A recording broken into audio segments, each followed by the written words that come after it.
नियम लगातार सीखते रहना और नई चीजों को अपनाना। अगर तुम्हारा लक्ष्य बहुत बड़ा है तो ऐसा नहीं होगा कि तुमने लक्ष्य बनाया और वो तुम्हारी योजना अनुसार पूरा हो जाएगा। तुम रोज मेहनत करते रहोगे और आगे बढ़ते रहोगे, ऐसा नहीं होगा। रास्ते में कई सारे उतार चढ़ाव आते रहेंगे। कई बार तुम बहुत मेहनत करोगे, तुम्हें कुछ अच्छे परिणाम मिलेंगे। फिर तुम मेहनत करते रहोगे लेकिन तुम्हें परिणाम नहीं मिलेंगे। तुम नीचे आओगे, ऐसे ही फिर ऊपर जाओगे और ऐसे ही कई बार होता रहेगा।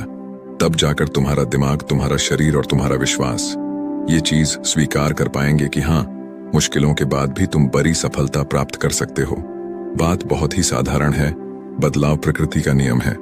इसलिए लगातार नया सीखते जाओ, अपने पुराने बेकार विश्वासों को तोड़ते जाओ और समय के अनुसार नई चीजों और नए तरीकों नियम लगातार सीखते रहना और नई चीजों को अपनाना। अगर तुम्हारा लक्ष्य बहुत बड़ा है तो ऐसा नहीं होगा